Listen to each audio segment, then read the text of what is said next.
So just so you guys know, we are now live. And because you didn't want me to wear the same hat, I've got a pirate hat on. Oh gosh, it is. But how are we all doing? Welcome to our live Q&A for Lost Settlers, the brand new exciting LARP that is about to launch. We had a few questions during our rules review last stream, and we have the team behind the game here to answer all of your questions. So if you guys would like to introduce yourselves really quickly in whatever order you feel like, go for it.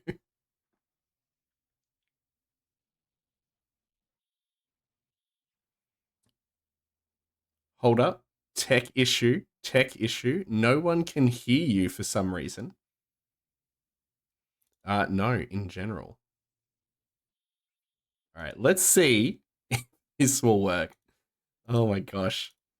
It's not a stream without tech issues when you have a lot of people involved. All right, try doing some speaking. Burner. All right, how's this? Hello, everyone. Say something in chat if you can hear me. Testing. One, Testing. two, three. Oh, wait. All right, cool. Chat can hear now. Good. Can hear. Okay, can I be heard now? Yay! All right, awesome. Should we start with that question again, or am I just going to sit here and glaze everybody?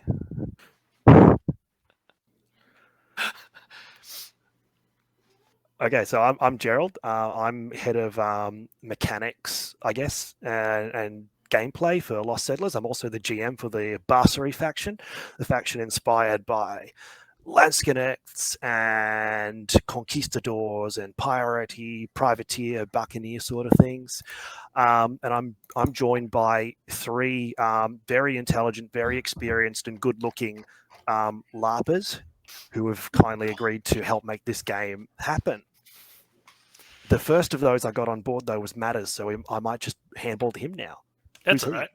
Hello. For those who don't know me, I'm Matters. I am the GM for story overall here at Lost Settlers. I'll also be the head GM for the Orthos faction.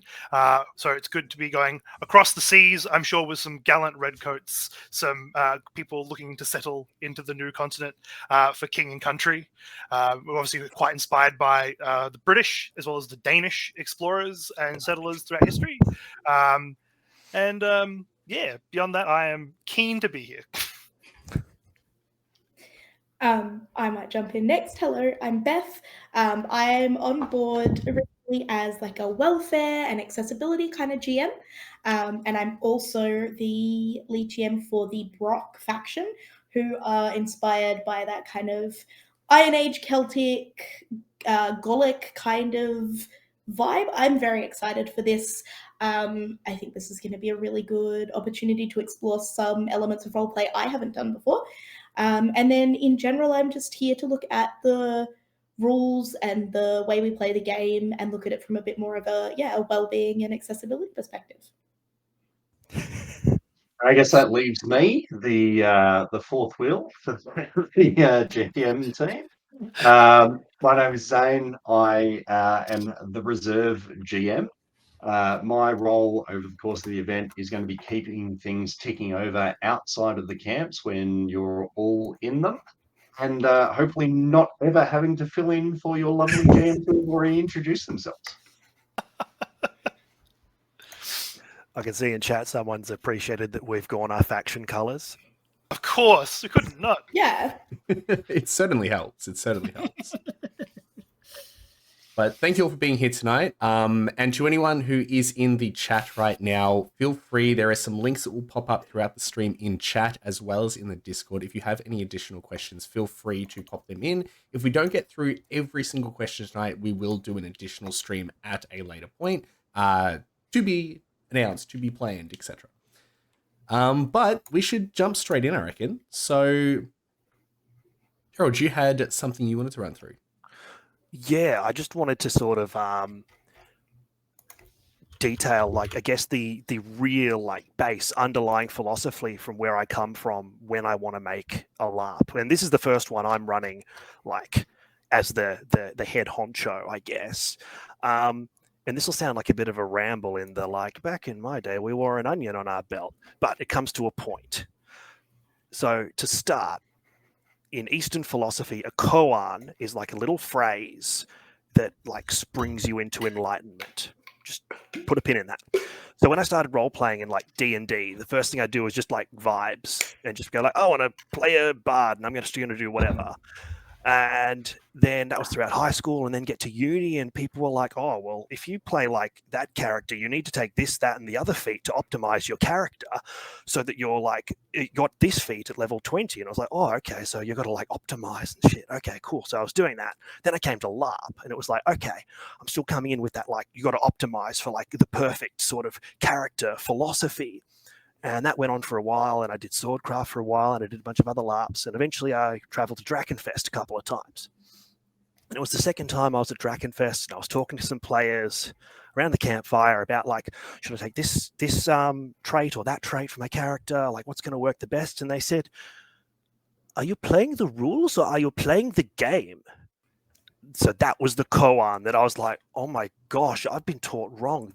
Because that brought so much back to me that LARPing isn't about optimizing and playing like, you know, what set of things or weapons or whatever can I take that will like give me the optimum efficient killing outcome or whatever. It's about collective storytelling. That's the game. And so that like boomed me into like, okay, this now I really actually know what this is all about and what we're here to do. And that's what I bring at the very base level of writing the game, that it's about collective storytelling. So this will be kind of referred back to in some questions where different skills and stuff have been asked about. It's not about making some optimal, you know, thing to beat the game. I don't feel like we're writing a game that has to be beat. I'm writing a game for people to come in and together tell some interesting stories. And the mechanics are just the framework within which those are told.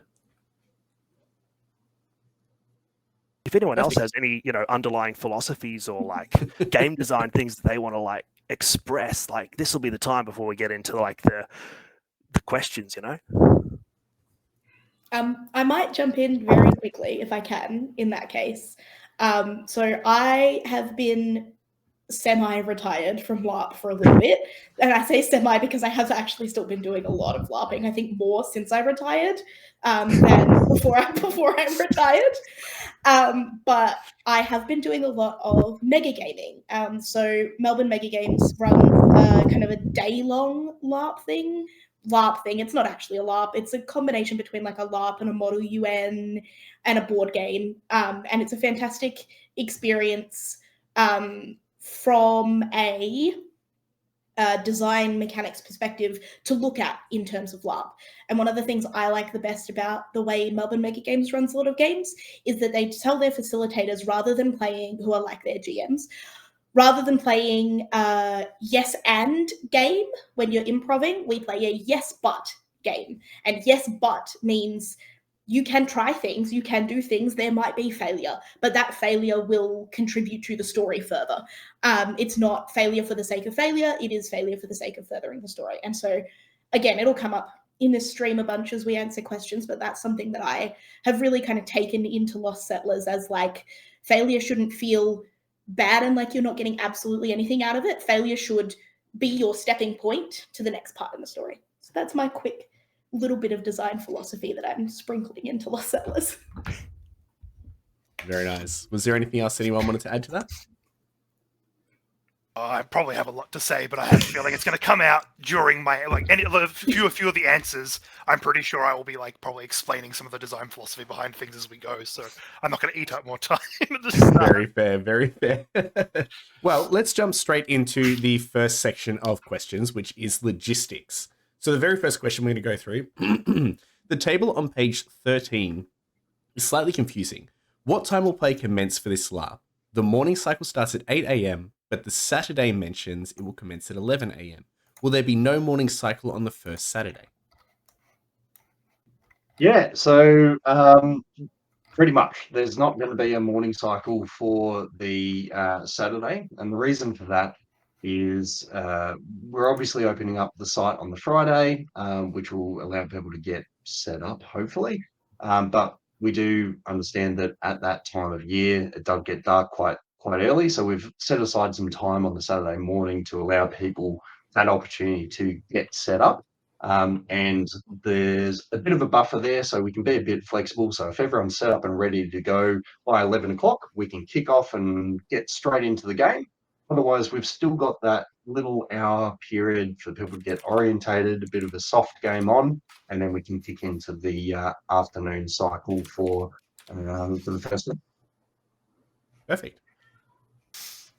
Was there anything that anyone wanted to add to that? I feel like that's answered that pretty well. That was pretty straightforward. Pretty straightforward. All right. Will there be equipment checks before games start to make sure players, props, armor, weapons are all safe?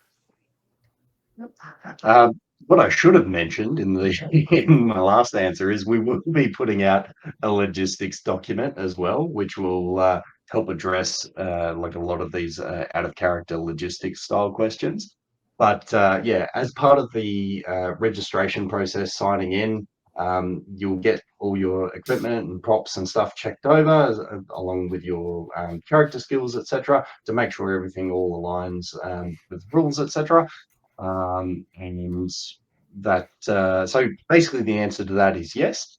But we certainly do encourage people to talk on the Discord and Facebook and everything like that. Start planning your props, having discussions about what you're going to bring, and yeah, we can hopefully work out some things before they hit the game.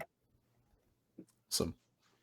Moving along. So, how long term do you expect this game to run? With the Barßori in particular, it seems as if they will get more skills over subsequent events.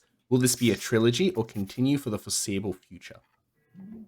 Yeah, so the expectation at the moment is we're going to be running a game once a year for like the next 3 years. So one next year, one the year after, and one the year after that. That's how long so far we've been planning out narrative intentions and sort of the style and the format of the game. We don't technically, or at least currently, have plans to go beyond that. We may, if players are there, if the energy's there, we will consider in the future whether we go beyond 3 years. But in the specifics to like the Barßori, it's actually not just them that gets better over events. I think it's just a bit more clear in the core rulebook because the original books have a bit more specifics that will get revealed in time. But characters of all origins have like opportunities to get new skills. It's not just the Barßori. It's like sort of everyone has chances throughout multiple games to acquire more skills, get better in that sense. Yeah, so I think it's even one of our first sort of like things that I know people will look at when we get to the Origin rulebook will probably be how that works because it is different per each faction too. Okay. Very exciting, that one. I have to try to like quell my excitement for this game because I'm trying to be professional here as well. How physically demanding will this LARP be? Will accommodations be in place for us disabled players? Yes, absolutely. So we've kind of tried to balance this out for the people who really, really enjoy a physically demanding game, doing lots of walking, lots of trekking, lots of exploring. There will absolutely be opportunity for that.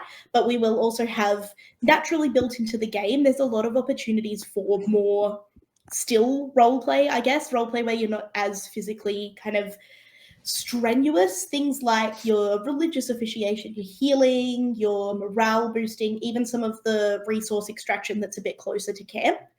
In terms of the grounds, however, Treetops is not wheelchair accessible just because of the nature of the way that the roads are laid out, and they're gravel roads, and then a lot of grass and kind of more muddy areas, especially at the time of year that we're going to be there.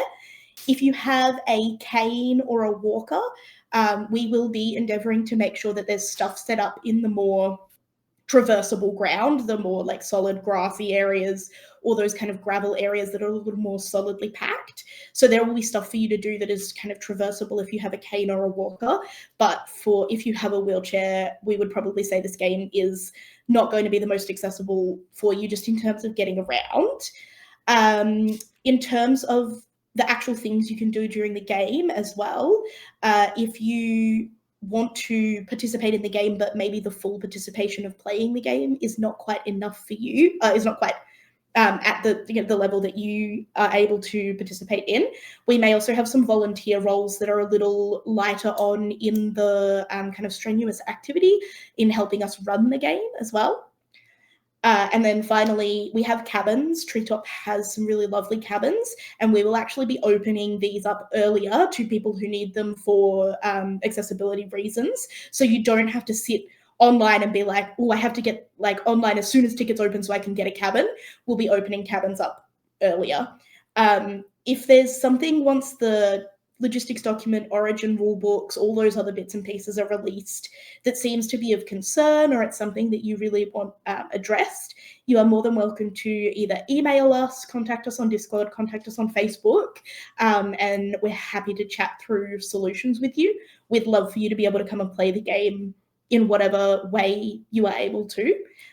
Obviously, if we need to do some shuffling of some stuff to make that happen, we're happy to do that. But we're not mind readers. We can't do it if you don't talk to us about it. So please come to us and we'll chat about that. More than happy to do that. Awesome. So next section of questions is the rules clarifications. So characters caught outside their camp during these designated times will face consequences. That is a quote from the rulebook. Are these IC or out of character consequences? Yeah. You want me to grab this one, Dan? Yeah, you can take it because I might give too much away. No worries. The less we give away, the better. So one of the things is that we've been very deliberate in the language that we've used in the rulebook. So character is essentially a key term for the purposes of the rules, and we've used that intentionally. So the most straightforward answer is yes, it will be an in-character consequence or consequences. You might find out. If you're unfortunate enough.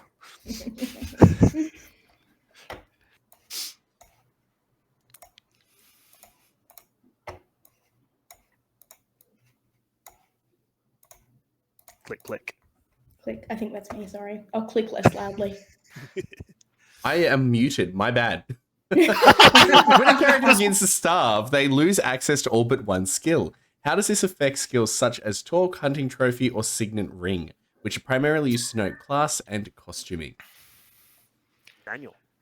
Yeah, so we're going to get, well, I think at one point, how do you explain this? So it is a very valid question because it is a little confusing how it's sort of written at the moment. And that's because it's more clarified in the origin rulebook. So in the origin rulebook, there are certain skills that are going to be like kind of classified as costume skills. Those skills don't get removed because they're just apparel when you get into that state. I think the best way to think about it is like, consider what your character's actual capability is. So for example, if you were a character who were an Orthos and you took a gun and farming, and if you got to this state, you'd only be able to use one of those. But if you had like something that was considered clothing, that would, you're wearing it, it's part of the character, it doesn't turn off. I think that's probably the straightest way to answer that question. Very fair. Can other players retrieve a blackpowder banned round, or can only the player character who purchased the skill do so? Banned rounds bullets can be picked up and reused alongside what looks to be a very punishing resource management system. Okay, this is in two sort of parts, and it can also be taken in a few different ways. So we're going to have to answer from a few different perspectives, I guess. As for physically collecting rounds, we don't want to have rounds littering the site and uncollected.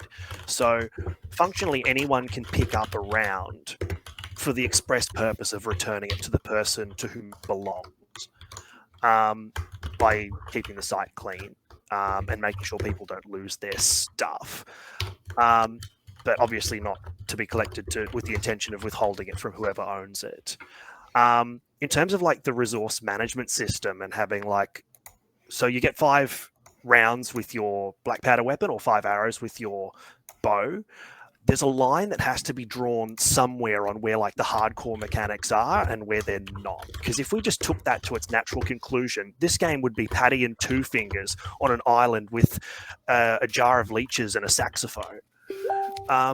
So the line we kind of drew was to have scarcity in your ranged weapons. You get 5 rounds. You can collect them, but it's not really, you know, realistic that in the course of a gun battle or something, you're going to be able to like go into the enemy lines, pick up your rounds, and then keep firing, right?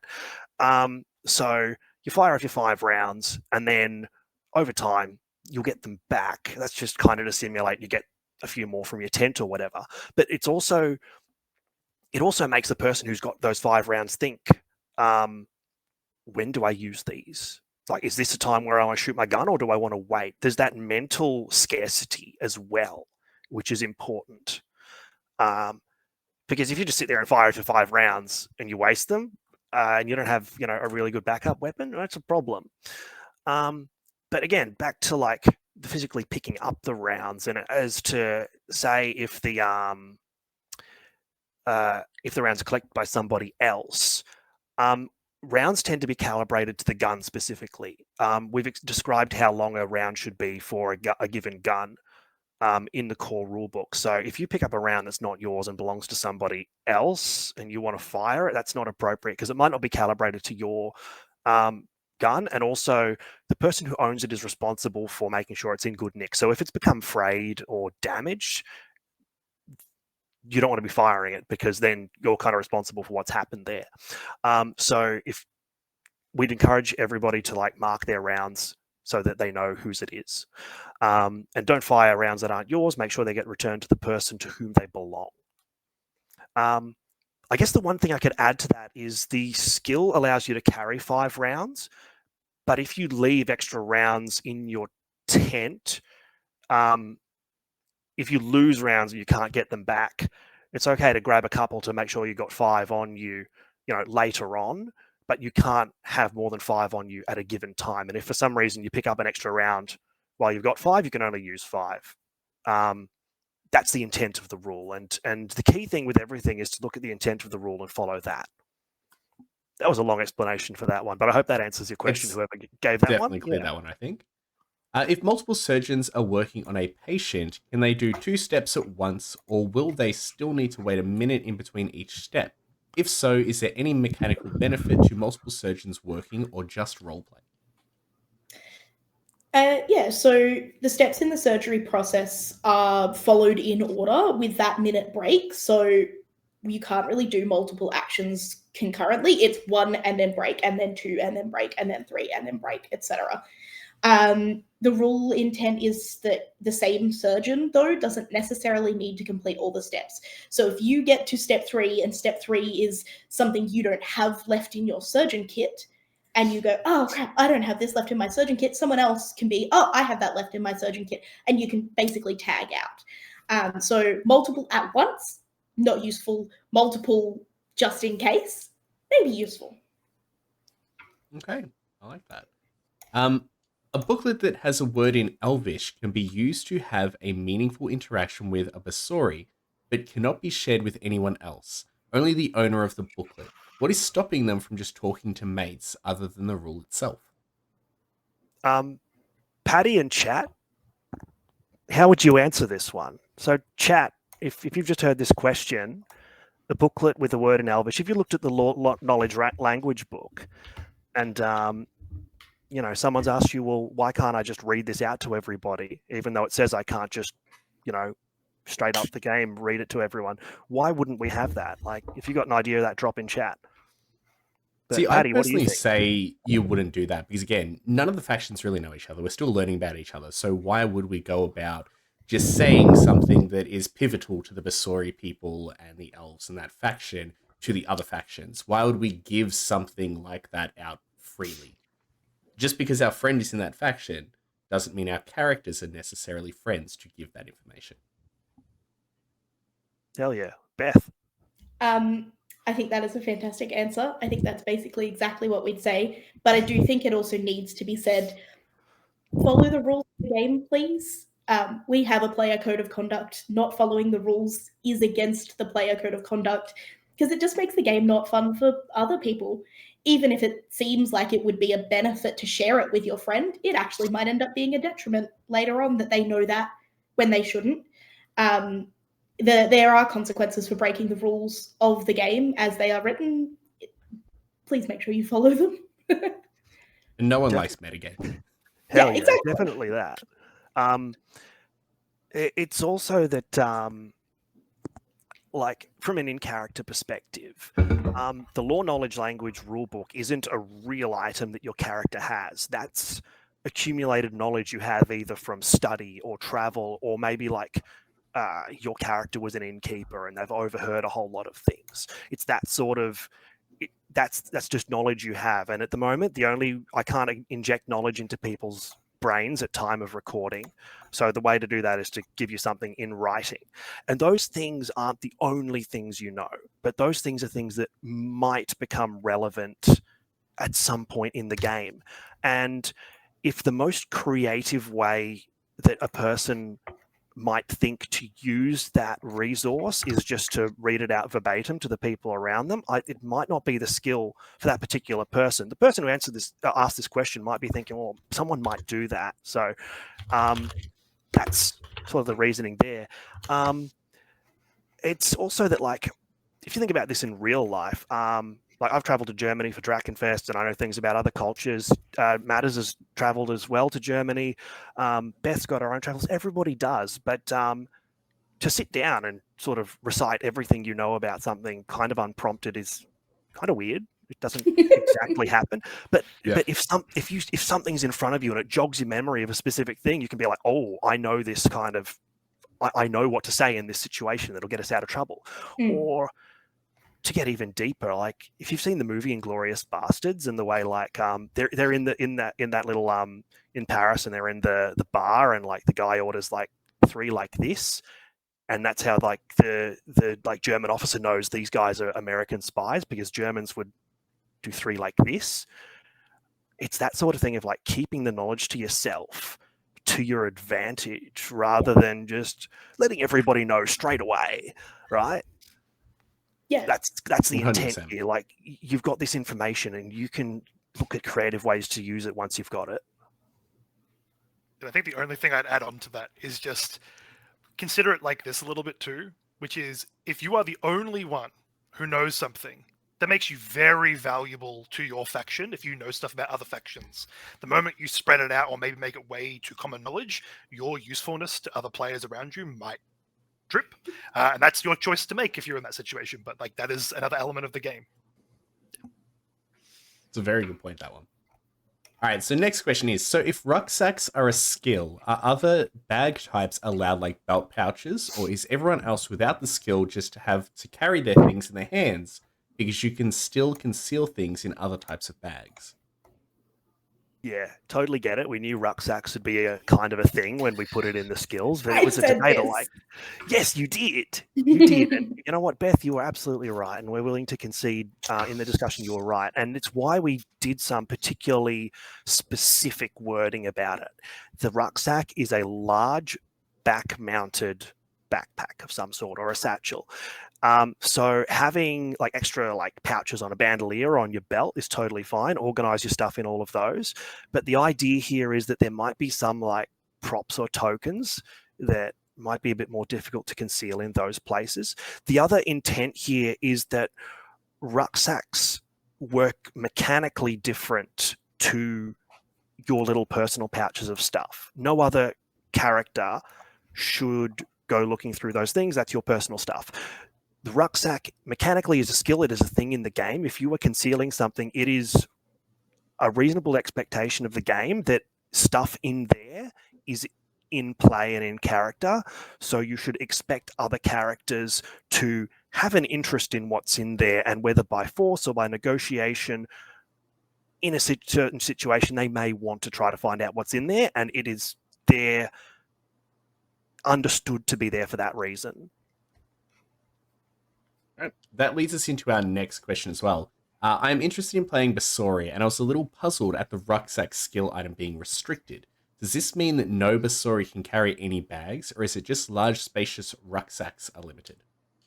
A rucksack is a big bag. It's a back-mounted big bag. Your little belt pouches, your little bits and bobs for holding things, especially for holding your out-of-character stuff. Like if you've got an asthma puffer or like meds you need to have on you, little pouch. Don't put those in a rucksack. They'll get lost at the bottom. That's valid. But I wanted to touch, because this has come up a couple times, on something to do with the design of the game that is related to this, which is we have a lot of skills that have a physical prop, things like a sewing kit, instrument, gaming set, etc. And the reason these are limited to you can only have it if you have a skill is that we want to highlight a really important part of game design for Lost Settlers, which is this is a survival game. Things are scarce. Not everyone can take every skill because you are tired, or you came here last minute, or you haven't actually trained in this because you've been focusing on training on something else your whole life. So resources are scarce and your character abilities are spread really thin. So you're going to need to make hard choices about what skills you take. Those skills are going to shape your character. And like we've talked about this whole time, shaping your character will therefore shape the story that you play. Also, while these kind of skills don't have an explicit mechanical, or may not have an explicit mechanical benefit just yet, it helps us build the world, and we've got at least 2 more games to run. It might be that later on in the game, something that doesn't have an explicit mechanical benefit in game 1 ends up having an explicit mechanical benefit, because that's the way that the story flows in game 1, and it flows into that being a natural decision for game 2. So scarcity, hard choices, and I don't know, maybe it gets mechanical benefit later.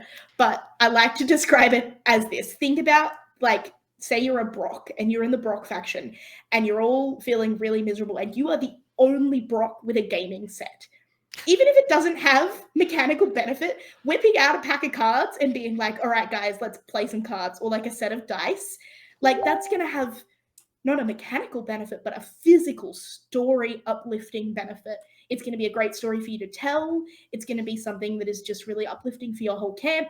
And you might make some money or some food off of it. You know, like even if it doesn't have an in rules, this equals this rules meeting, it still has a game benefit. So that's the reason that it might seem like we've put some arbitrary restrictions on various different skills, because your characters don't know everything.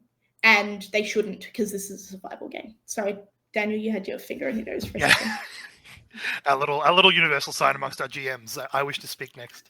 I think the only thing I'd add to that is there are things in the missed skill list that have uses beyond what you might think that they do.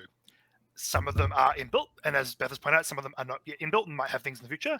But there are ones in there that have, they could be very useful, is all I'll say. We could probably talk more about that in another question where someone specifically asked about that. Yeah. Oh, it's true. Yeah, I'll be quiet. So moving on from there, straight into game design. What does the hook and line look like for the fishing minigame? Will actual bodies of water be involved, or are they outlined sections meant to merely represent bodies of water? All right. When this question came up, I was like, "Yep, I should make a little mock-up of the prop for this so that I can show it on stream." And I've been dealing with a sick kid all week, so I just never had the time for it. I'm sorry, but the hook isn't going to be like a real fishing hook, because they're like quite small and sharp, and like that can be a bit annoying to handle. It'll kind of be like a larger metal hook, and you'll have like a decent amount of line. And as the rule describes, you can use stuff that you find in the game to build on that if you want to. In terms of the bodies of water, because we don't want props littering the water sources on the site or getting damaged themselves, we're not actually going to be like throwing little fish props into the water. The rule book does describe us. We're going to fence off basically some areas with blue rope. And in those, that's where the fishing, like the little fish are going to be, and they're going to be like a little fish prop. I've got one back there somewhere. I should pull that out at some point. Anyway, so there'll be like a little fish prop, and they'll have like a hook on them, or a little loop on them, or a couple of loops, so you can like cast your line and try and like latch onto that loop. And that mechanic is made like that for a specific reason, and the reason is because we've at other games like Dark Winds and some other ones with resources experienced a thing where like one group gets up first thing in the morning, all the resources or stuff you need to get are just like left around the place, and one group goes around, hoovers them all up, and everyone's like, oh, there's resources out there, we couldn't find them, because like one group has just gone out and they're just able to be picked up off the ground. So each resource need some time investment to get. So that means if you're like sitting there fishing for 10 minutes and you can't get something, it's because it was a specific reason for that. It might mean that maybe you need to go and try in another fish, maybe go find somewhere easier. That's a natural consequence, a thing that happens while you're fishing, right? And all the resources are designed in this way to take some time to get. Another thing is, while we're on fishing, those blue fenced off areas, if you look at the rules, we say if you go in there, there's a player consequence. This is as opposed to like being caught out of your camp. We don't want people jumping into the blue roped off areas because there's no reason to do that other than to cheat and just go pick up the fish, right? If something we brought up at one point was like, what if somebody's a real dick and like takes your stuff and throws it into the blue area? First of all, they're a dick. But second, come tell a GM, right? And part of this is also like, don't go off like exploring and doing stuff alone. Because if you can imagine, if you like go off into the wilderness alone to go fishing and you have the best fishing ever and you come back with like 15 fish, you can feed your whole faction for like 2 cycles, but you did all that alone and no one saw you do it, eyebrows will be raised like, did you just like go in there and pick up all the fish? And it's not really an RP experience if you're doing it on your own. If no one can see, it's not RP. I think the bad thing about me answering questions is I just like go on and on and on. I'm going to stop there. But it does bring up some very good points. If no one's getting to experience the roleplay that you're doing as well, it's a missed opportunity. So the rulebook highlighted that non-human ancestries will require additional food tokens, but I can't find in the rulebook about the in-game mechanical benefit to counter this, or will that be revealed in the Origins handbook eventually? All right, Gerald, do you want to do the apology first? Yeah. Before I explain? Totally. So we had a first like iteration of these rules, and I think where the rule book that got released is like the 20th iteration or whatever. And so when we initially released like some highlights about the origins and the ancestries, we alluded to benefits that those ancestries would get. And so those initial ones that we put out over time got iterated into different things. So we need to apologize that those initial early infographics aren't going to play out once you get your origin rulebook. So what you should look to get some hints is the current core rulebook. But Matters, if you want to continue that. Yeah, so I think just as like an example, I think this will be the one that like I think got noted by someone in the questions, was someone pointed out like it was when this question was asked on the Discord, was perhaps goblins were noted as being really good with gunpowder. In lore, they definitely invented gunpowder, those cheeky goblins. But if you look into the core rulebook, there's a bit more about what sort of people they are, which is more of our focus now with how these work. So the answer more or less is that yes, if you play a non-human, you will get a mechanical benefit to sort of balance out the fact that you require additional food tokens to be basically upkept during the sustenance sort of stage of the game. There will be more than one option. I think our current iteration will sitting at there will be 3 different traits that you'll be able to peruse through. You get to make a choice. Yeah. And they're all nice and fun and interesting. I think they're gonna make things very funny, depending on some of the ones that people take. I'm excited for that one. And I think a core thing about this is a more like general principle though. Things have different value depending on how they're used in the circumstance. Correct. But generally, gaining a benefit in general doesn't have a bigger payoff as the cost. Generally. Yeah. Okay. So next question in game design, is there an icy reason Barßori aren't able to take the specialist surgeon's equipment? When I think of a surgeon from this kind of time period performing an amputation, I would think someone from a naval society might be more likely to be able to do that, thinking ship's doctor, than someone from the Brock background.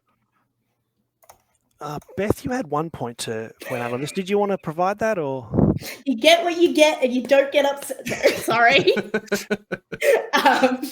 Someone else can give a much more eloquent answer to this. Look, I totally get where the question's coming from, like because of like media where this sort of happens. Like you get the ship's doctor cutting off some kid's arm. I know, what's the movie where that happens? It's like, it's a really serious like bit in Muppets the Treasure movie. Island. I don't know if it was Treasure Island. Oh my gosh. Master and Commander? I don't remember. But this is a different world. And it also comes back to one thing I posted like in this last week, sort of to point out, was those the introductions to each of the GM sort of characters, but the intention of those was also to like give players a point about where they're coming from. And so the Barçori are setting out to the new world from like a little free port, and they're kind of told like, you're only going because your ship's here at the moment. Get on the water right now, go over there. And so from that perspective, there isn't a lot of time to go, oh my God, we need to get all these things. It's just like, get anyone we can, get on the boat, we're going.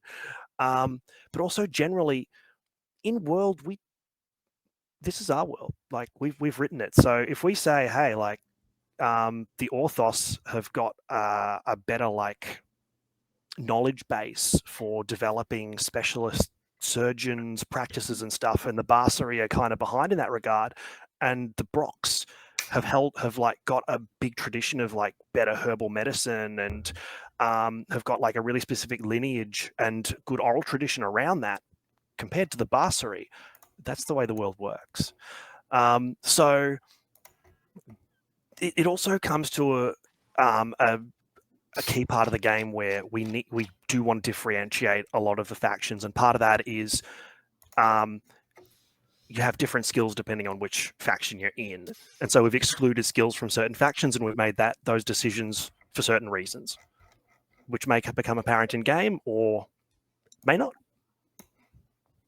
All right. So, what is the reasoning behind randomly assigned motivations? What is an example of a motivation that we may need to work towards? How do motivations link with the Barçori lack of specific social class / heritages? You get what you get. Oh, sorry. Don't be mean. Matters, do you have anything to say about this one before I go on to it? I mean, I can talk about it a little bit. I think definitely like the Barçori element here is something I find really interesting, because one of the things we developed when we were doing like the lore write-up, with the fact that like, you know, the Orthos have got social classes, the Brock have got heritages that are sort of like more or less a similar thing. But one of the interesting things we had with the Barçori is that they're all part of the same social class. That's why there is no social class system within the Barçori. Everyone going is all on the same level. Which sort of partly speaks to the fact they all came from a port. Pretty much everyone, it's implied, has come from the free port in Barçori. At least that's where they've... Himmelport. Himmelport. So there's an element there of everyone's expected to be more or less a seafarer in some degree. So that's one of the reasons why it doesn't seem like it's a weird thing. And in that sense, I think the main thing to point out here is that the main reason that we wanted to do secret motivations is partly because of the way we wanted to do narrative. So when I came into this, one of the things that we discussed was the idea of 3 layers of narrative. So this is where I get to rant about my design principles. Haha, you all waited long enough. So in my mind, there's basically 3 layers. There's the overall layer of the game, which is the mystery about what happened to the Zenish, the titular Lost Settlers, and their settlement of Mirkvolta. And that's a mystery that everyone in the game can participate in. And it's something that's sort of there for everyone to access. But then underneath that, you have your faction narrative, and this is where you within your faction and your faction story, so it's what happens to the Brocks, what decisions do they make, what ups and downs do they go through. Same with the Barçori, same with the Orthos, and that's going to have its own sort of beats to it, because the group is going to make big collective decisions, or maybe they'll be infighting, right, or who knows what'll happen. And that's sort of that level of narrative. And then lastly, the secret motivations to really help the last layer, which is the personal one, which is the player, the individual character.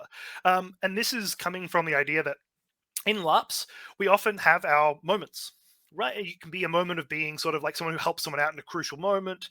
Sometimes it's getting to be the villain, sometimes it's getting to be the victim. And these are really, really great things to be part of the game. And so the secret motivations are there to sort of give you potentially, especially if some players who maybe find it a bit hard to drive narrative, especially driving maybe their own narrative, because not everyone is like a gun-ho going straight in, pushing the boundaries when they start LARPing, is to give them a goal. Now that goal doesn't have to be achieved. It is a secret motivation. It doesn't have to be achieved. I think as we stated in the rulebook, failing the secret motivation is not actual failure. It is just a part of the character's development. So that's really sort of like the reasoning behind doing it, is to help sort of give players a direction, but also to create a bit of conflict. Not all motivations gel, and that is active by design. Yeah, I like that. Yeah, and it's something that's a little bit borrowed from After the Fall. Characters in that game got a character flaw. I'll get caught up telling a story again here, but here we go. When I played the first After the Fall, everyone in the town was being really like pacifist, and I was the most pacifist because I was a Buddhist monk. So I just went into the forest and died. And when I came back as a new character, my flaw was I had an enemy within the town, and so the GM then, Cameron, he points at Tim Wilson and goes, "Hey Tim, when this guy comes back, he's your enemy." I don't know if I've told you guys all know this story from After the Fall, but like I went into my tent and I found a dress and I just like threw this dress on. I grabbed the lever action shotgun, came out of my tent, and started screaming my ass off at Tim like some like, "How fucking dare you let people come into the town and ruin it? You son of a bitch. You're a worthless sack of shit. I can't believe I ever married you," and stormed off. And the GM's like going to Tim, "Hey, are you okay with this?" And like through tears, he's going, "Yes."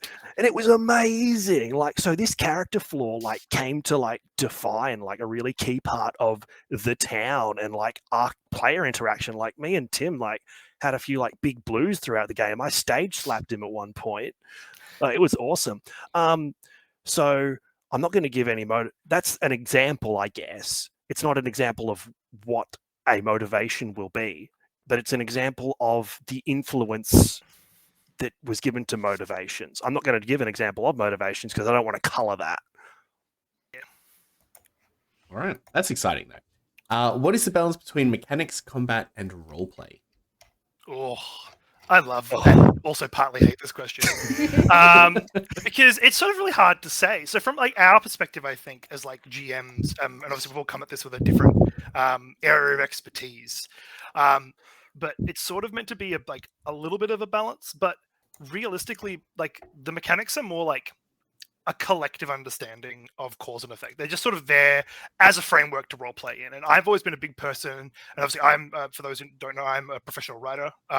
Often I like to give myself limitations when I write. And the reason for that is because sometimes within boundaries and frameworks, we often get challenged to sort of think creatively or try different things because we're limited.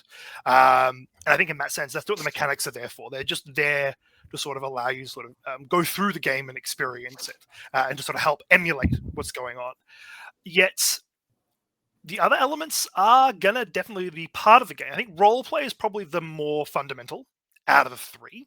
And that's partly because we want this to create narrative. We want stories. We want people to leave the game going, "Oh my God, this thing happened." And maybe not everyone interacted with all of them.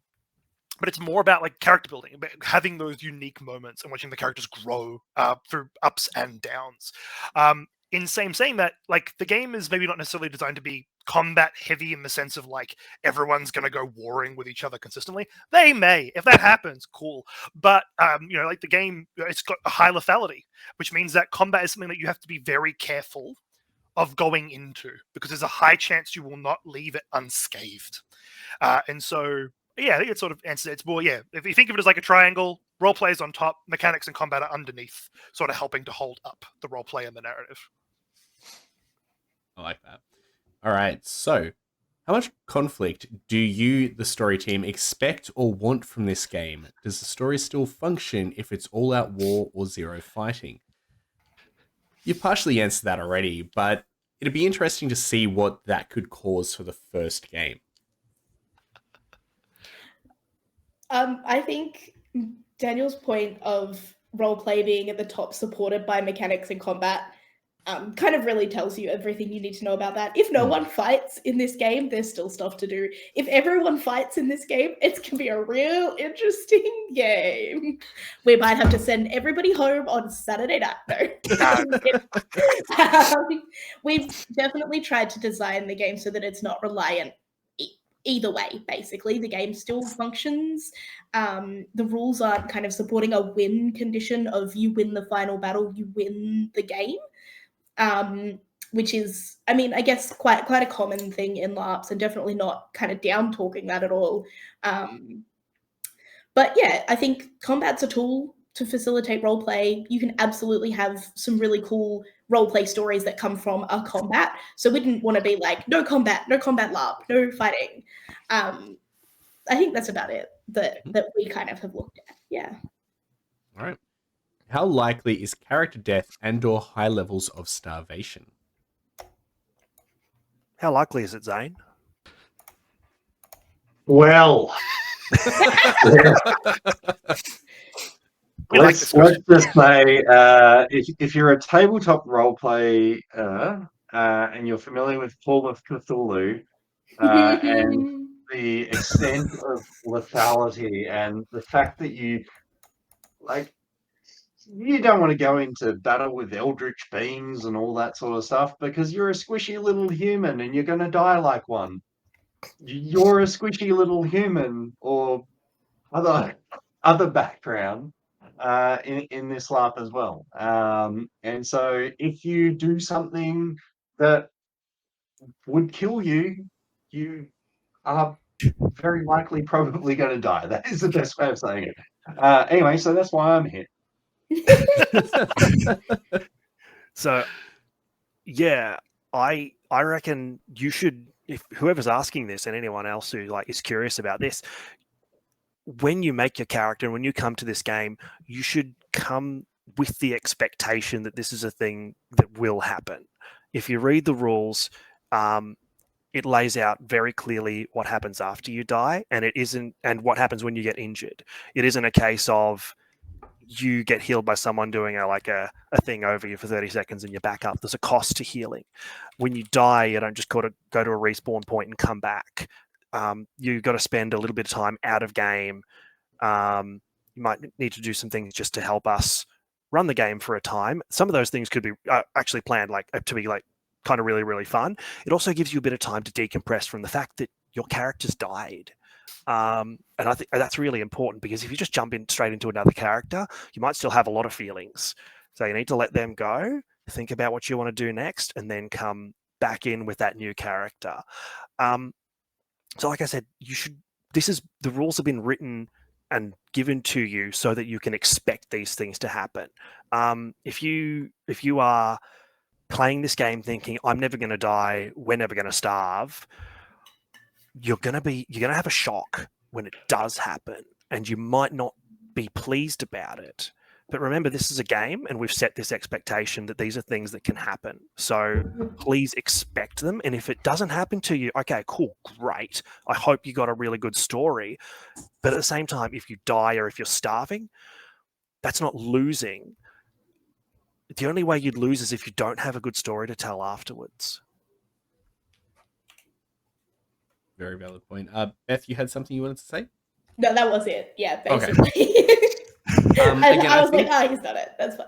I think it ties into something that's said several times, and even during the last stream about this, and I've also seen in the Discord, this is a more hardcore LARP. This isn't a battle game, so you have to go into it with a mentality of a LARP rather than a battle game. Yeah. So moving on to our next question, what kind of gameplay are you expecting to see come out of this LARP in terms of player interaction and experience? What would a hypothetical experience of play be? A vertical slice of the land? Oh, that's very hard to answer. I think this is like a really weird question. I get where it's coming from, right? It's like sort of asking, what that slice. I want to know what the experience is going to be like. And to be honest, it will depend on a bunch of different factors. To be honest, depending on what faction you pick, you'll have a different experience. Depending on what social rank, if that faction has social ranks that you pick it, will be a different experience. What skills you pick is probably going to be the biggest element here that really defines what your experience is. So I think that's something that sort of needs to be set first before I even try and answer that question. It's going to be very unique. We're hoping that it will be unique for people. There'll be some shared elements, which I'm more than happy to talk about, which is like, for example, there'll be the cycles every day. So like part of the experience will be going back to camp if you get back to camp, and checking the food stocks and seeing if you guys are okay or whether you're starting to starve, and you'll have to go through the motions of what that means and role playing it. And I think that the main thing that sort of goes alongside that is going to be just how each player interacts with the world. So a farmer, someone who takes the farming skill, takes the fishing skill, even takes the trapping skill, they're all going to be looking for food, but they're designed to be different experiences. A farmer is not going to have sort of the same sort of events happen to them maybe as a hunter might, or as a fisherman might. As we already talked about with Gerald saying, you might just come back after going off by yourself, which might have been a fun experience. But the way people interact with you coming back with lots of food as a fisherman compared to like a hunter might be entirely different too. So it's sort of very hard. But yeah, I think hopefully the skills are probably the best way to look at like what you might encounter. But that does mean you can cater it for yourself a little bit.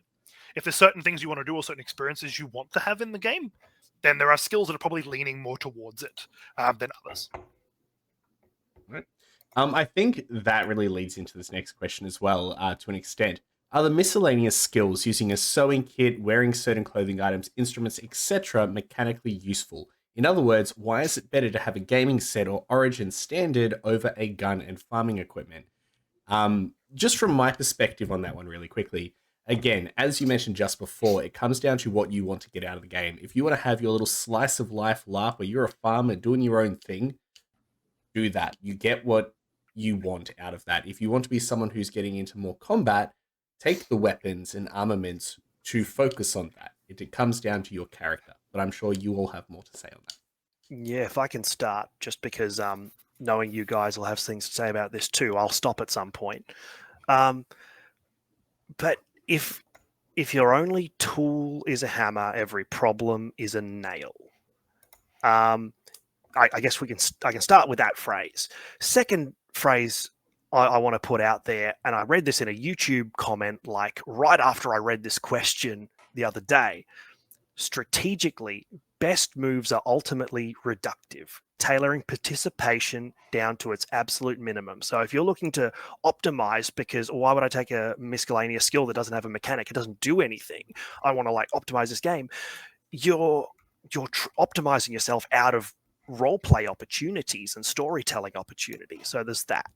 But if you come across a scenario where you need a sewing kit and all you got's a gun, you're going to wish you had the sewing kit, right?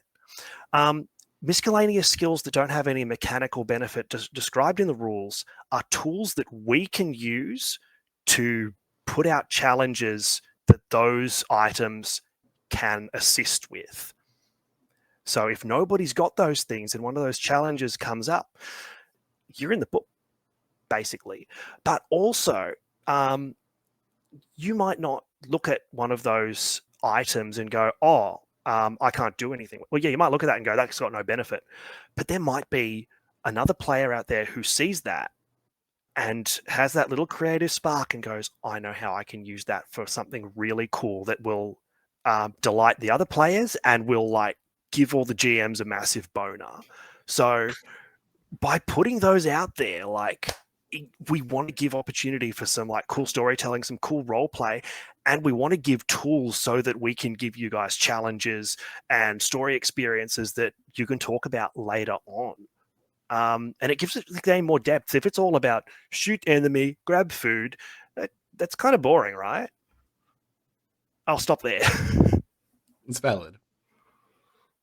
I think if I can go, the phrase that I use that we wrote down in our notes for this isn't actually a PvP LARP.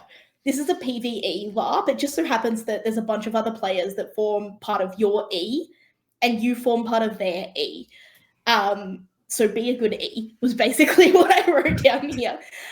It's kind of like when you play Dungeons & Dragons or a tabletop role-playing game, if you have a really good GM, taking the useless skills like religion or like animal handling or whatever become useful at some point in the game, because if you trust your GM to form a game around the characters and around what is happening reactively in the story, you know that those skills that seem useless are going to come up. So trust us, please, as GMs, that we can make this a fun experience. Even if you take skills that you think don't necessarily have a direct mechanical benefit, trust us that we can make that fun, and we will make that fun. You will have fun at this LARP.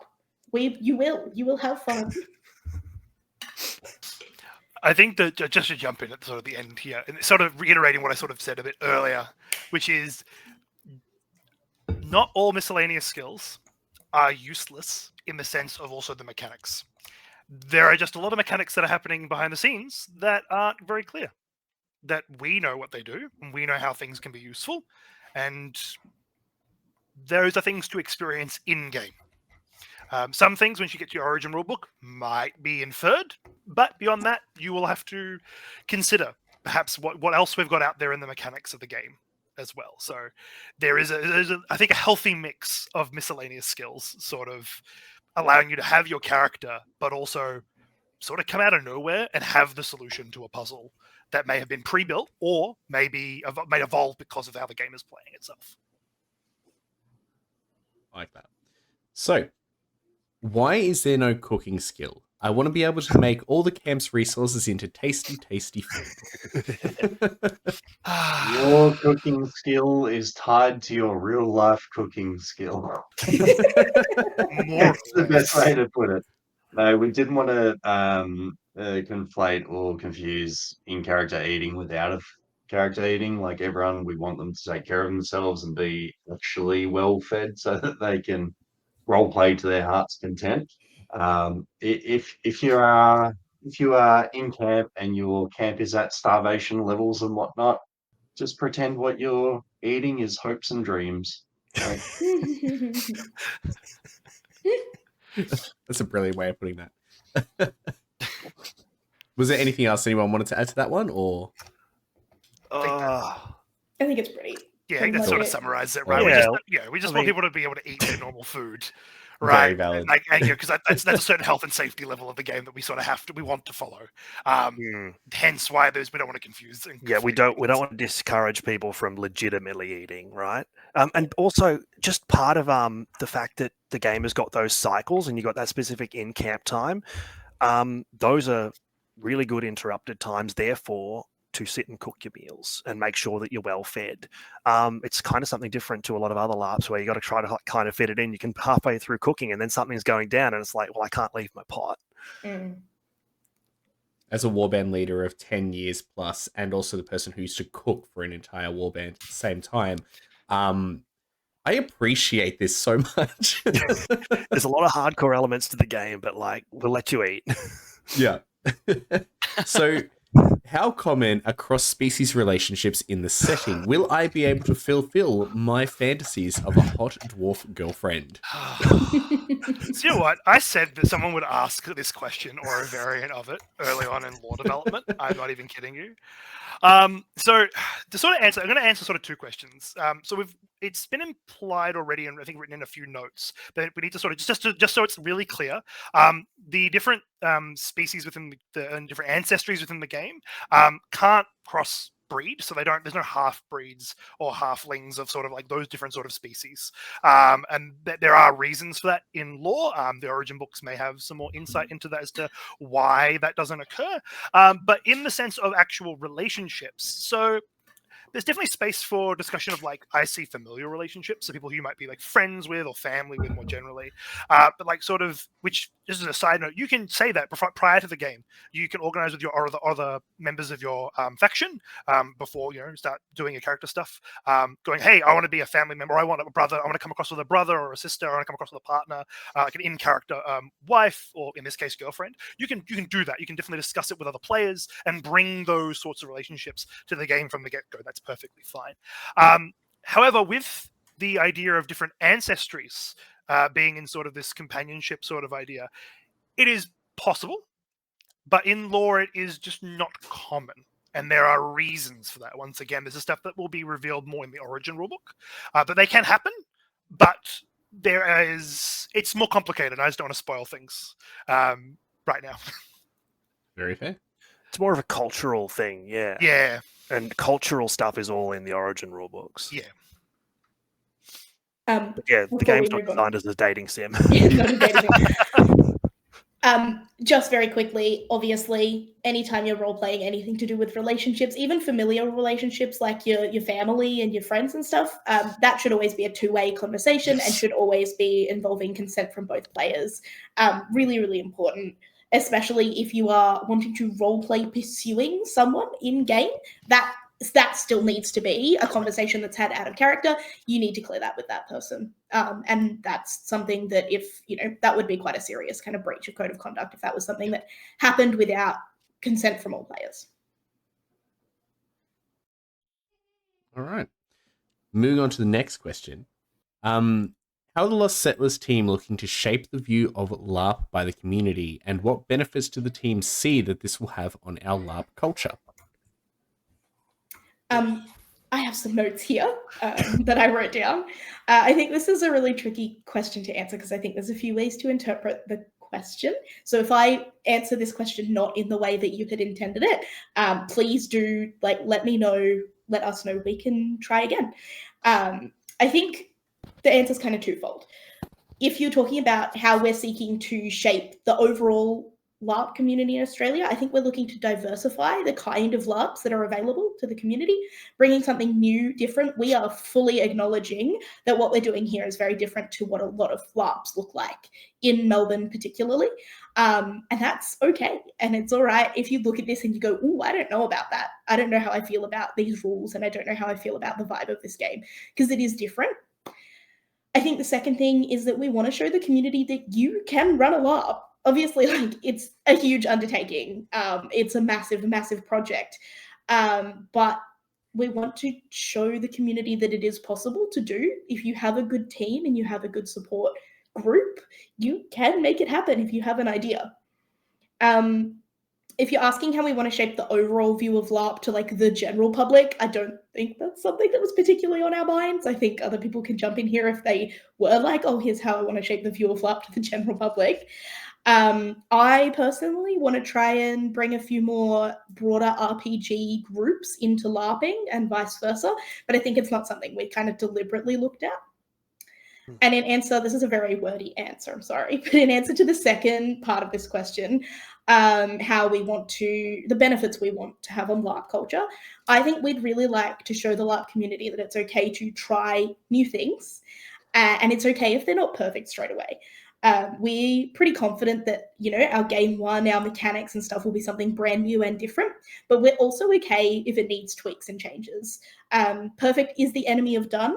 And I feel like in the LARP scene, a lot of really cool ideas and concepts and even the beginnings of a LARP that is planned kind of get left for dead because everyone wants it to be perfect before it happens. And I think you can't please everyone. You can't make it perfect for a community that is as broad and diverse as the LARP community. We've got such a fantastically wide community of opinions that if you're trying to please everyone and if you're trying to make it the perfect game for every single player before you start it, you're just going to fall, into the pile of never getting it finished because it's not going to get there. So I think that's something that we'd really like to, or I'd really like to change in LARP culture is just go for it, rather than, and I'm not saying that we're kind of just shotgunning this LARP out of a cannon with no thought put into it, but we're okay with it not being perfect game one. We know that it won't be perfect game one. We're just happy that it's happening. Was there anything else anyone wanted to add to that one? Gosh. Sorry, that was a lot of I mean, talking. a little bit, but not like a huge amount, because Beth, I think, summed up most of it pretty well there. But I think another element of it, at least for me, is also, we've fully said at the beginning, this LARP is also a little bit of an ode to other LARPs that we've been to. Other ones such as Blackpowder and Bloodlines was a big influence for a lot of us. I know for me, hearing stories of LARPs like Project Summer from over in WA, which was a phenomenon during its time, where it was another game with hardcore rules and very restrictive sort of setups and mechanics, and sort of taking, being able to show that you can take inspiration from anywhere. That includes the LARP community as it is now, and finding cool new ways to try things out, I think is a fun thing about it as well. All right. What does Lost Settlers offer that no other LARP offers? I can see quite a bit, but I thought it would be would give y'all the chance to boost yourselves up. Oh, give us a boost, eh? It's kind of hard to say, just because if we answer with something that we go, oh, hey, this is a unique thing that we have in Lost Settlers, someone in the chat's going to go, oh, but that was in that other game or this other game. And it might have been that we've never played that game, or that we played it and kind of didn't realize or forgot. And we've just like thought, oh, yeah, this is a cool idea. I just had this idea, but it really, like, we subconsciously forgot that it came from this other game. So I wouldn't want to call something like, this is unique and we came up with it all on ourselves, because we're standing on the shoulders of a lot of other people who've written some really cool games. So that's my preface. But to the best answer I guess I could give would probably be like just the fact that we're keeping the origin rulebooks secret, and we're asking people to not share the information in those with people outside of their origin, because that's going to form a core part of the game for other players. And it's like something that we can leverage different mechanics off, like in particular lore knowledge language, like knowing a cultural thing about another group could be really, really beneficial. And that mechanic hinges on us trusting our players not to just go screenshot the origin rulebooks to everybody in the other groups, because please, we're asking you not to. That would actually ruin the game for a lot of people in the way the game's been designed. All right. So if I'm a first-time player, what's the best course of action to prepare for Lost Settlers? Can I just pause there? Somebody said that they missed the relationship romance question because of an ad break or something. Oh, so that's Talia. We had an ad break, and it's just in case anyone was watching. They may have missed part of that. Oh, so they need to like go back and okay. Yeah, I'll be uploading both of these onto YouTube as well, or providing you guys with them to upload onto your own social media, so that way it can be constantly referred to. Oh, hell yeah, sick. Yeah, okay. I'm misinterpreting then what the thing in the chat was. So Mika is Talia. She is over in the other room being a mod queen. Talia. Hello, Talia. And again, like, sup everybody in the chat. How you doing? Sorry, what's that question again? Yes, so if I'm a first-time player, what's my best course of action to prepare for Lost Settlers? Beth's muted. Beth, And you she's muted. I was muted. I have a couple of answers to this. The first is, if you're a first-time LARPer, there's some really fantastic resources that we'll dig up for you and pop on all our Discord and socials and everything to do with like packing lists, basic roleplay guides, and one that I think will be really important for this game, which is guides on bleed and how to transition back to the real world after a fairly intense roleplay experience. Off the top of my head, the biggest things for a very first-time LARPer that I can think of would be where are you going to sleep? So are you bringing a tent? Are you trying to get a cabin space? Think about that. Think about what you're going to eat, because I always forget what I'm going to eat until like the week before the LARP, and then I'm just like at Woolies pulling packet soups off the shelves until I go broke. And kit, what you're going to wear all day, your footwear choices. Think about the weather. It is King's birthday, so it's going to be cold. It's probably going to be wet. So that should really influence both actually all three of those things, your accommodation, your cooking, and your kit. It'll add to the ambiance. It'll add to the ambiance. If you've LARPed before, then don't worry. Everyone is a first-time Lost Settlers player. The things that I can recommend for if you have LARPed before and you want to know how to best come into Lost Settlers as a game is read your rule books to know what you can and can't do. So that's your origin rulebook and the general rulebook. Read through the lore documents we've released so far to get a feel for the world and a vibe for the NPCs that you might meet. And engage in the Discord community for things like kit advice, general character building advice, general LARP playing advice, as well as just generally having conversations with the other players in the game to get a feel for the game.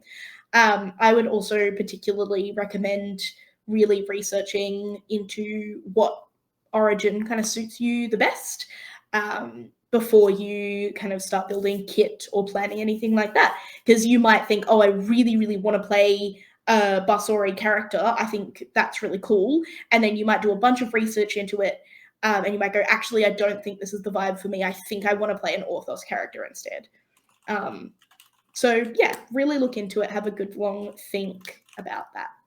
That would be about it. All right. So my friend has been saying that the game design is turning them off, but everyone I talk to is really hyped for Lost Settlers. Do you have any suggestions on how to help my friend not be so negative about it? Do you have any suggestions, Patty? Look, again, I think it comes down to if the person, I wouldn't say they're necessarily being negative. It's maybe just not the game for them.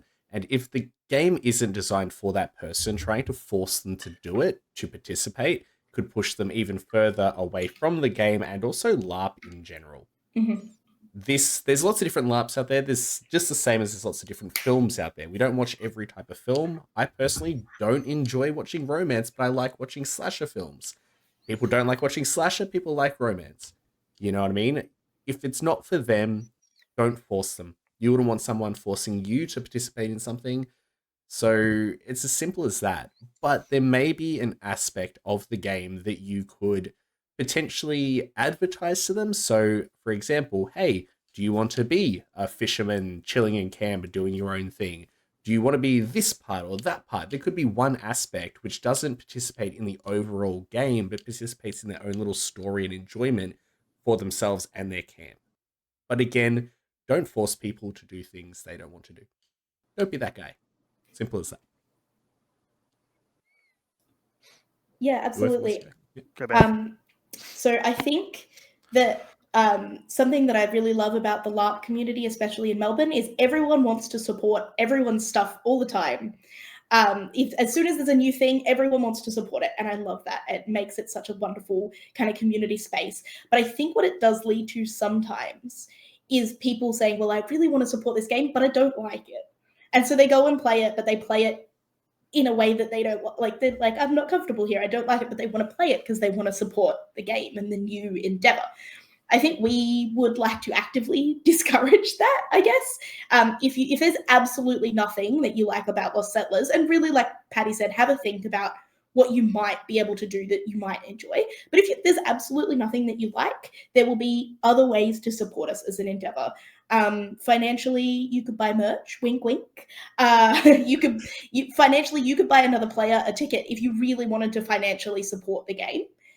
But support doesn't have to be financial. You can support other players just by contributing to kit and character discussions. Even if you're not planning on playing, your knowledge about the way to build kit might be crucial to someone else's game being absolutely made.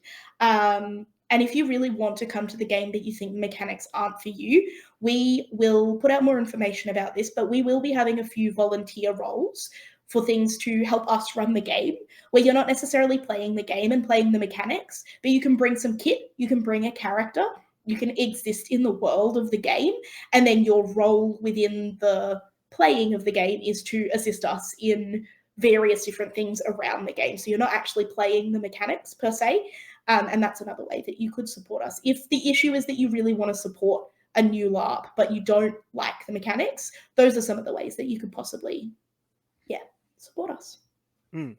If I can just add one short thing, we're really like spoiled for choice, particularly in Victoria, for different LARPs. So if Lost Settlers isn't the LARP for you, there's other LARPs out there. But it also means, like, if there was only one LARP in town, it kind of needs to appeal to everyone in a way. But when you've got all these different LARPs, you can sort of go, we are targeting this kind of a LARPer with the way that we're producing the game. And there's so many other choices that we can sort of go, we're carving this area out. And if that was the only game in town, that'd be like, well, it sucks a bit. But there's so many games out there like that we feel we can go, this is the game we want to run. And if people want to play it, sick. If they don't, that's okay. Was there anything else anyone wanted to add to that? The only thing I was going to say was, like all those comparisons before, some people like D&D, some people like Call of Cthulhu, some people like Pathfinder. Like, there's something for everyone. Nobody likes GURPS. Sorry. Continue. Lost I Settlers. played a 2 years GURPS campaign. I can say that. Oh gosh. So before we jump onto the last two questions we had prepared here, Megathorn did bring up some additional ones in chat there. So how many skills can people take, or is it point-based? That's the first one. And will there be character sheets? Yeah, so like Luke Robbo has said, it's going to be in the Origin rulebooks how many skills you get. Different Origins do get a different number of skills. The reason that isn't put out in like the core rulebook is because we don't want you to be thinking about the mechanics when you're thinking about the character you want to make. Like, go with vibes, baby. Go with the one that suits like that you feel drawn to. And if for some reason you think you've joined the one that has the least skills and you think that's bad, like, you're looking at it wrong. I'm sorry, but there's a couple of design elements that we've included in here. The Origin that has the least skills is most able to gain new ones. The Origin with the most skills is least able to gain new ones. So it's imbalanced, but it's balanced. That's how Zane described it when I explained the whole system to him. So, yeah. Go with your vibes most, but yes, we can't say how many skills there are. But again, just think that this is a game about scarcity. So keep that in mind. It's not going to be 12. Very Matters. You've got a finger on your nose. I was going to say we will just so it's like out there and people are aware of it. We will have character sheets. Each faction will have their own character sheet that will allow you to and you'll be able to bring this with you. Sort of keep it in a little belt pouch if you want, where you can have your name, you can have like your religion, your social class, all that sort of stuff, and you'll be able to like have your skills selected on it. Which will make your life nice and easy. Like when you're playing the game, if it needs to be cross-referenced or double-checked. But yeah, that once again, we can't really give an example of what the character sheet will look like because each Origin has a different character sheet because they have access to different things. So once again, it's hidden in the mists right now. Very, very fair. We just received another question as well. So further question about rucksacks and bags. Thank you for answering about pouches being fine, but what about small to mid-sized bags, like a handbag size? There just seems to be a big gap between a belt pouch and a rucksack. So further clarity would be really appreciated. Beth's looks like she's primed. Go. So I think two important things here in terms of the rucksack skill to think about. The first is back mounted. So rucksack is something that you wear like a backpack. So if you've got a pouch that is a bigger pouch, but it's slung on like your waist or on your shoulder, or you're carrying it like a basket with a handle, that may fall into that kind of gray space, I guess. The second thing to remember is that your rucksack is an in-character, in-game existing thing. So if you have like a smaller, medium-sized, handbag-sized bag that is not as a rucksack type skill, you are not going to be able to do the rucksack things with that bag. So things like if you want to smuggle some stuff, or if you want to, hide a particular resource, we're expecting that you do that using the rucksack skill. Additionally, the rucksack is a skill that can be searched, looked for. Lootable item is maybe not quite correct because it is still your stuff. But, if you get captured, it's like I think Gerald or Matters said earlier, if you get captured, it's completely reasonable that your captors may search your rucksack. If you want to take a smaller bag than a back-mounted rucksack, but take the rucksack skill for accessibility purposes of not having a big, heavy rucksack, as long as it is clear that whatever you've got, your basket that's on your arm or your smaller handbag is your rucksack, that's fine. If you are trying to skirt the rules and play to the letter of the law rather than the the vibe of the game, and the intention of the rule and the intention of the game, that's maybe something for you to think about yourself and whether this game might be right for you. Because like we've said a lot on this stream, we're not building a LARP where you play to the letter of the rule and you optimize. We're building a LARP where every skill you take and every opportunity you have builds towards the story and builds towards having the most LARP experience possible rather than the best, shortest LARP experience possible, like Gerald said earlier in the stream. So Rucksack has stopped sounding like a real word now. Moving on to our last two questions. I'll answer the last one first. Does the Lost Settlers team have a thing they like most about the game? Tell us what you want to share with us players the most. Obviously, no spoilers. Who wants to go first? Do we just want to... Okay, I'll go. It's my game. Our game. Now we need the communist button so we can play that. Our game.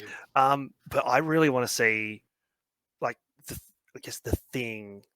I mean, like most. I mean, what I will like. It's the anticipation. I want to see how players handle tough situations in the roleplay perspective, like how they interact with other players when stuff starts getting rough. I said when, not if. Yeah, and yeah, that's it. Like, I want to see how people like handle it. It comes to the point where that I put in the is this game for you infographic. This game is for you if you overcome adversity rather than avoid it. So I look forward to seeing how people overcome adversity, not how people see something difficult and go, oh, I'm going that way and I'm just going to avoid it completely and not deal with it. I'll go next. I'm really excited for the dark survival theming of the game. I love a survival game. I love a difficult game. But the thing I think I'm most excited for is I have heard, I didn't get to go to Blackpowder and Bloodlines, and I didn't get to go to After the Fall, because I was just a little baby LARPer for After the Fall. But I have heard so many cool stories come out of both of those LARPs, and LARPs like Dance of Ribbons and like the really story-focused LARPs. Cool stories come out of Swordcraft and Exodus and all of the battle-based LARPs as well. Don't get me wrong.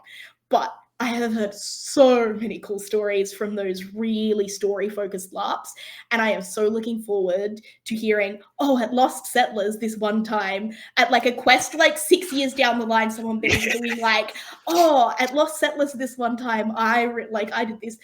I'm so looking forward to that. That's what I'm looking forward to most.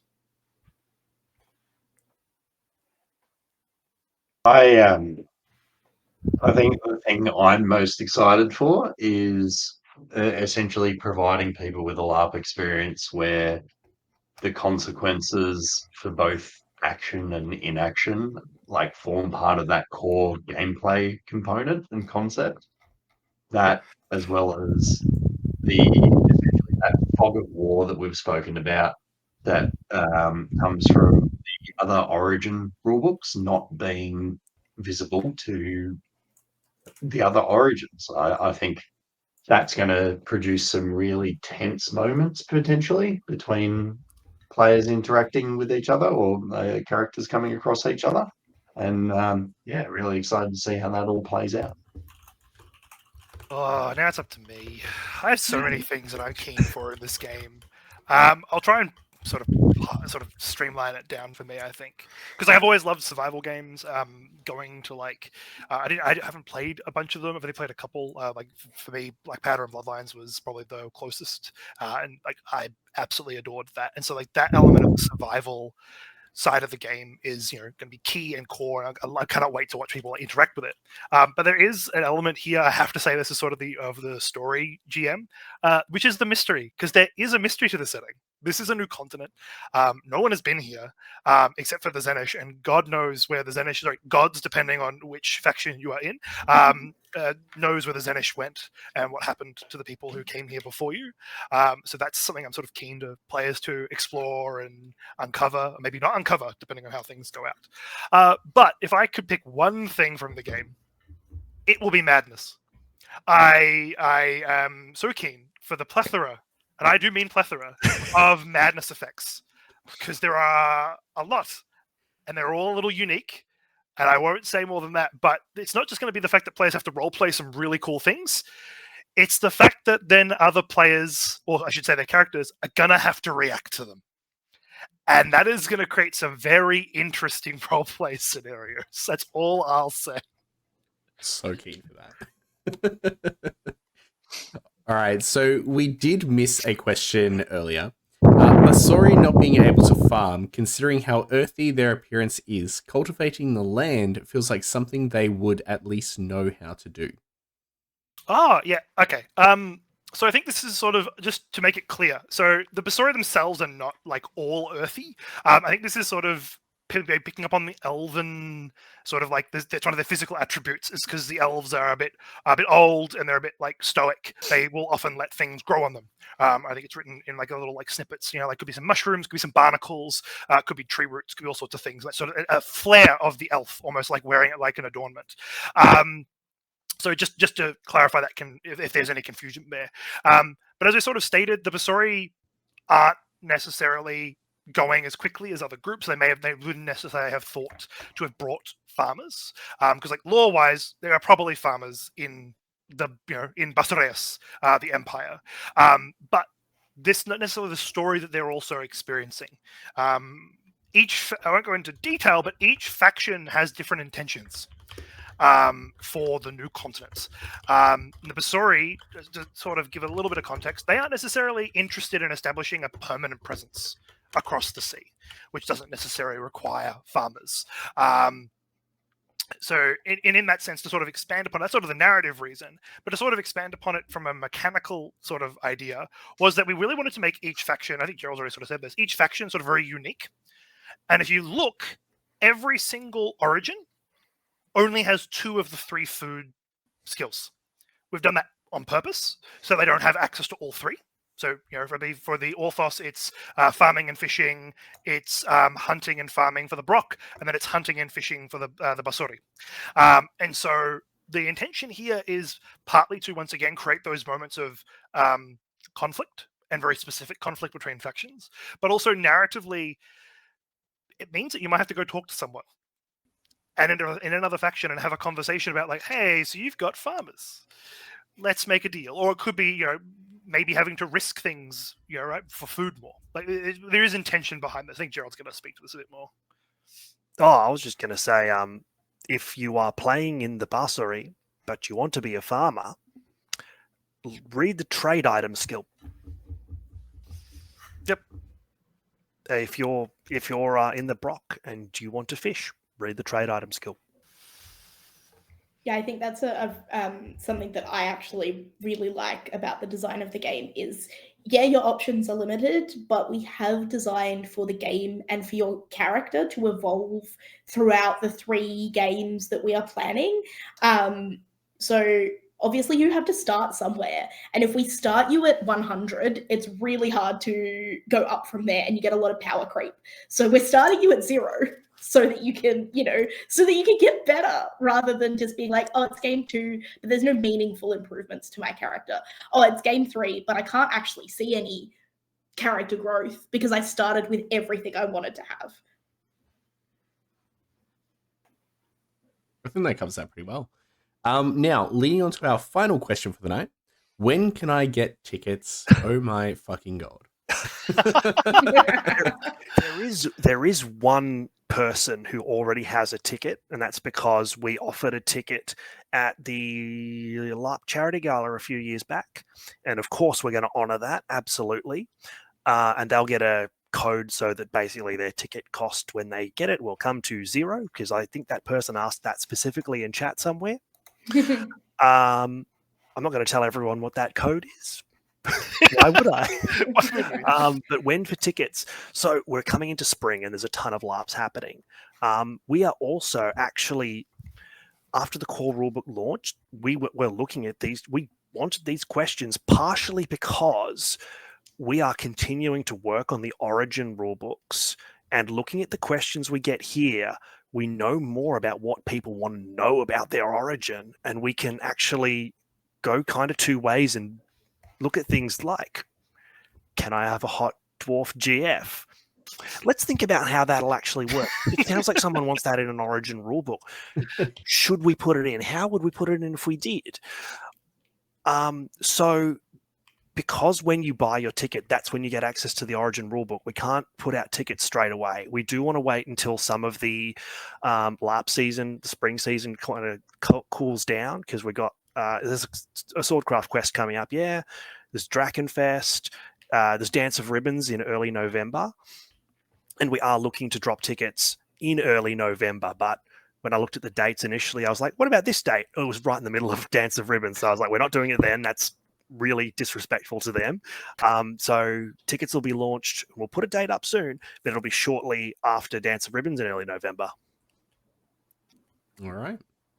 Well, that's all the questions for tonight. Was there anything else any of you wanted to say, or were there any last moment questions in the chat? We'll give chat a few minutes to, if they've got any questions, chuck them in. Did you have any questions, Patty? Look, I didn't have any questions directly, but I am very excited to have a LARP where I can sit back, not be a leader, and have my own slice of life roleplay. I'm so excited. I mean, I don't have to focus on combat. I can focus on just being like that dude over there. We can definitely kind of discuss that. I mean, we've left the game open so that, okay, yeah, there's combat skills. Oh, okay, there's an opportunity to engage in combat.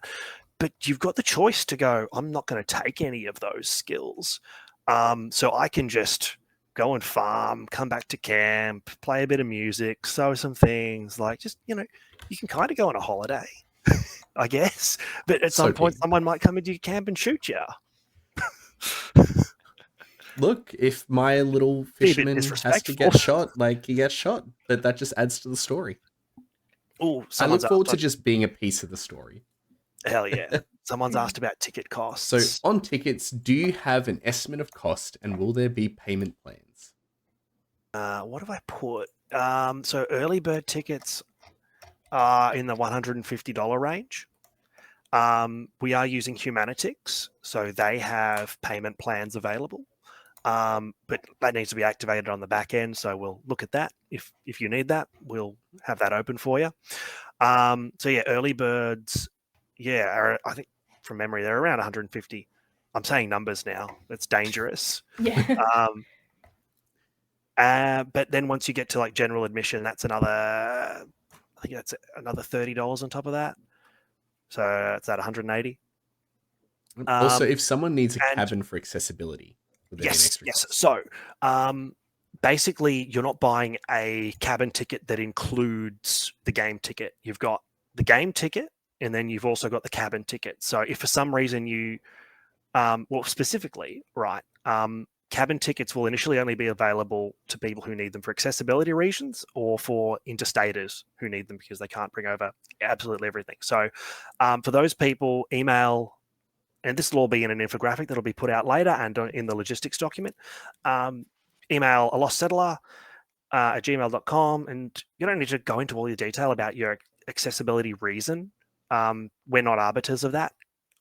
We trust you guys to only get email us because you need it, right?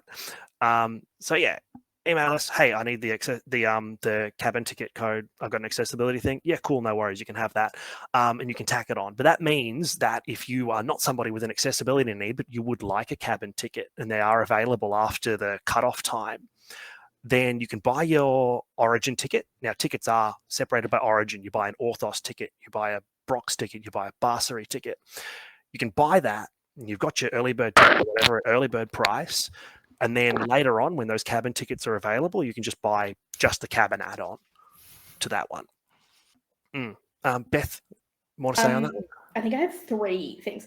I think the first thing is we are still like 10 months out from game on. So please, any numbers we say here or anything, or even any of the logistics stuff, there's a chance it changes. Please don't like throw this back at us if we do have to change stuff later. Yeah, the numbers I gave are ballpark. Yeah. I think the question was, if someone needs a cabin for an accessibility purpose, will they have to pay for it?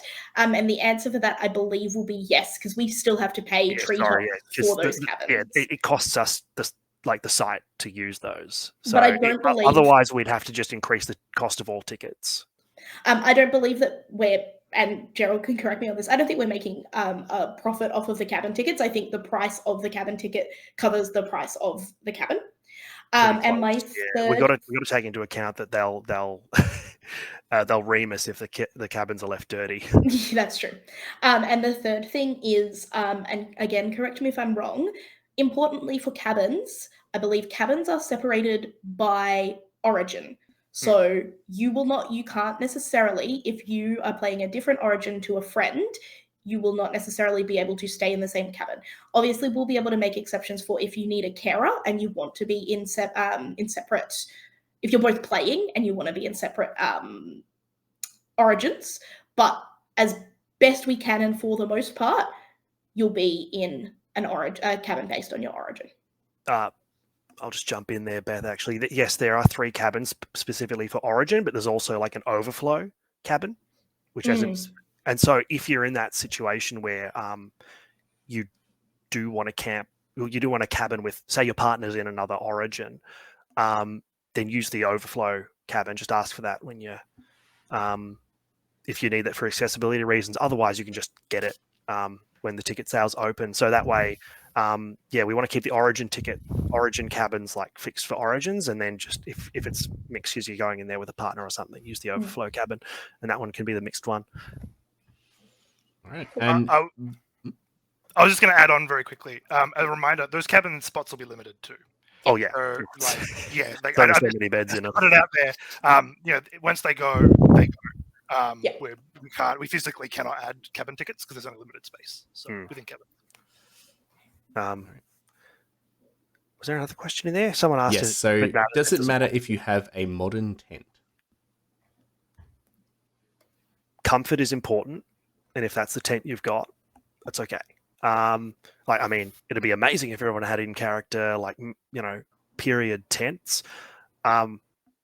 We might just, you might just be directed to hide your tent a little bit out of the way, but it won't be like, you won't be marching for miles. We're not going to have like a whole separate area. You are going to be in your camp. But yeah, like I say this every time somebody asks about like someone will post like a Kmart Bell tent in one of the Swordcraft Unofficial or something camp and say, oh, hey, this is a good tent. I'll always jump on and say, you can get a good quality modern tent for the same price. Those Bell tents are crap, in my opinion. Like, I've heard so many horror stories about them. It is better to come to a LARP with a good, comfortable modern tent and be, comfortable and have a good time than if you can't afford a good quality modern medieval style or period tent and just shelling out for a cheap one and having a bad time. So modern tent, it's okay. Bring one. It's cool. Matters. All right. I was going to add on to that. Like, we're still in, as we said, in that logistic stage, and so we're sort of gonna probably work out specific planning of camps. But I think the best thing to think of for players in general is it will probably be a lot of other LARPs where the people who have more period appropriate tenting will be put towards the sort of heart of the camp where most people will be interacting, and then the non-period camp tents, you'll still be in the camp as Gerald has stated, but you'll probably be more behind them, and that's just to help keep the aesthetic of the major play area in the camp consistent, and helping to differentiate specifically between OOC and IC as well. So a lot of LARPs do that. It's probably the same pattern that we'll follow. Very fair. So Scataluki goes, not sure if this has been asked, but is there opportunities to volunteer for the event if someone doesn't want to be a player? We did touch on that earlier. Yes, we did. And the answer is yes. There is part of this is, I guess leaving a lot of time now till ticket sales means that we can add a lot of this logistic information, add some of this volunteering information. So there's time for you to consider if you'd like to play at all, which origin you'd like to play, and if you want to volunteer. If you volunteer, this was also touched on before, but I might say more explicitly, we would like to billet you with a specific origin, and you can come in some kit, and you can hang out. If you got mates in there, you can hang out with them and kind of light GM them, I guess, and just go around, see what they're doing. If you're in a volunteer role for accessibility reasons, there's tons of stuff to do like in camp just to maintain the game, like just sorting through like props and keeping that all managed and maintained, and making sure that like the storehouse where all the food and stuff's going to be stored is all organized. And so like there's plenty of opportunities in that regard. That said, we're not going to have like tons and tons of volunteer spaces just because volunteers come free, but we still do have to pay the site for that. So that is factored into everyone else's ticket cost. So there's only so many volunteers we can have. Also important to note very quickly, volunteering doesn't guarantee you a cabin. That would still be something to add on. So if you are volunteering, you will still need to think about kind of where you are staying. Obviously, like Gerald has said, we'd like you to kind of attach yourself to one of the origins. So you'll probably end up camping with them if you're camping. I actually put aside a cabin for volunteers. Oh, did you? Never mind then. Don't worry about me. Yes, never mind then. Carry on. If volunteers don't want it, then that's great. We can get them to players, but just to help volunteers come and help run the game, I set aside a cabin. So there you go. Very nice. All right, well, that's all we got. That's all the questions answered. All of the legit questions, I should say. All right.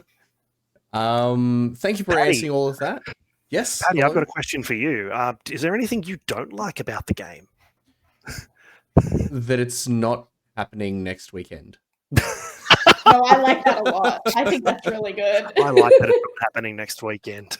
Look, as you personally know, I have been very excited for this game for a very, very long time, and I did mourn the loss of this game when it went dark for a little while there.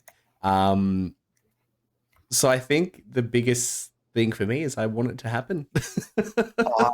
Yeah, look, I think it was a good thing that it did go dark for a little time. We had our personal things, right? 100%. But it also meant that I could go away from it for a while and then come back to it. And the scope of the game was a lot bigger before. It's been touched on in some of the questions. There was a mechanic for repairing items. There was the wood resource. There was a few other things, but when we came back to it, I was like, okay, there is a lot of props we need to make. The rule book goes on and on forever. What are the key things, the key themes of this game, and how do we emphasize them? And for everything else, how do we just simplify it? And I think if we had run the game based on the previous rulebook, it would have been a bit of a cluster. Yeah. Whereas having the time to step away from it and forget what was written and come back to it and go, what was I on? And go, what are we going to drill down on here? That's really streamlined the game and let us focus on what's important and what do we want to emphasize, what do we want people to take away from it, what parts of this game do we want people to just be able to easily do, and what things are they going to find difficult. That's the key thing. And how can we make it open enough that we can add in some surprises?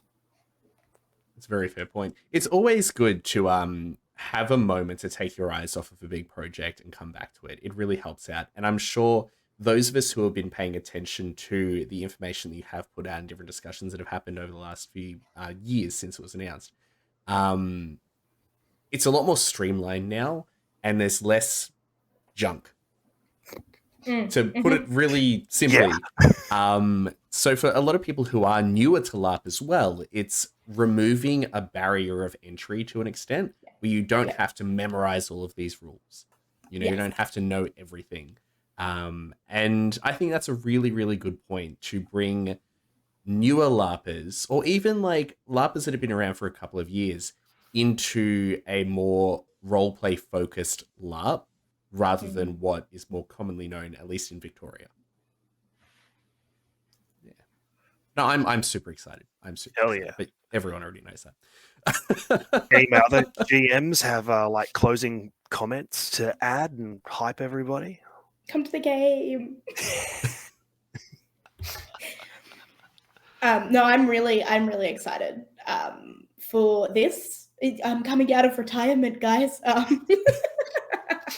No, I think I'm excited because, like I said, I missed After the Fall. I missed Blackpowder and Bloodlines. I haven't made it to a Dance of Ribbons game yet, but every LARP that I'm at, I like to build as much story as I can, and that's always been my thing. I've never been a big combat person.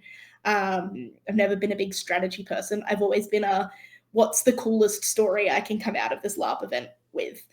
So I think I'm very excited for the opportunity to do that at a whole ass LARP for the whole time. Oh, Hell yeah. more closing remarks. I don't know. Look, I think the only thing that I sort of ended on my end is this is a game that will work the more you put into it. Right, on the player end. And obviously we are going to do our best to provide the mechanics, and we've already talked about the systems and the narrative for that. But like these sorts of games, the more I hear about like some of the older ones, like I said, I've mentioned Project Summer, and I've been to Blackpowder and Bloodlines, their best moments and the best highlights of those LARPs were when everyone put in what they could into a roleplay moment. Whether that is someone's death, whether that is mass conflict, whether that is something as simply a deal going wrong, or one important person being killed in cold blood. And I am so excited, and I really hope players like come in with that sort of like hope and expectation to create cool moments, not just for themselves, but for everyone else around them. And that's what I'm really hyped for, and I hope everyone else is hyped for it too. Super keen. Is there anything else? I was just going to say we're all very busy, oversubscribed LARPers. We don't have enough days or leave to attend all the things we want to do. But this is a really exciting event, and I'm really happy to be here. So thanks for bringing me aboard as well, guys. Oh, we're so glad we've got you, Zane. Mm-hmm. So glad. Favorite flavor of sock is moss. Moss. What? Someone's asked that in the chat. Yeah, the question has been asked a few times. What's your favorite flavor sock? Lemon scented. Moss? Welcome Lemon- to Twitch. Welcome to Twitch, friends. Like those grippy socks you use for Pilates. Extra Well, they've texture. got chewy bits, yeah. Yeah. Yeah, my missus works for the company that sells those. Can I get a lookup, please? That's just offensive. Oh yeah. We get samples. So Lost Settlers sponsored by Grippy Socks. You're gonna need them with all the madness. I think. Oh God. I think the only answer I can give that, and I'm gonna give an honest answer here, as a true-blooded orthos, is red. Red socks are the best. Valid. Oh gosh. Thank you everyone for who submitted questions. It made us really think about our game. Like hell yeah. We're so glad there's a lot of keen people. Definitely. If we didn't answer your question in quite the way you were hoping, or if you have extra questions now that all the questions have been answered, I believe we will be setting up a Q&A channel in our Discord. Please don't expect an answer straight away or even within like a week. We all work and study and we don't all have babies, but some of us have babies. So we will do our best to get around to your question as soon as possible. You're not being ignored if we don't answer straight away. Sometimes also we like to confer about like questions and make sure that we're all on the same page, because sometimes you guys bring up really good things that we don't think about. So we have to make sure everyone has the same, or not the same answer, but everyone has their say in how we answer it. So we'll be setting that up for you to just throughout the next 10 months as questions come up, pop them in, and we'll be able to get there eventually and answer. Definitely when thinking about a question, like look back at the rules and ask like what would the intent be? What's the intent of the game? And generally you'll find the answer if you understand the intent. Yeah. All right. Cool. Thanks for having us, Patty. Most welcome. Again, super keen. If anyone needs any answers or anything, jump into the Discord. Feel free to check out all of Lost Settlers' social media. Thank you all for tuning in tonight and supporting this amazing LARP. And once again,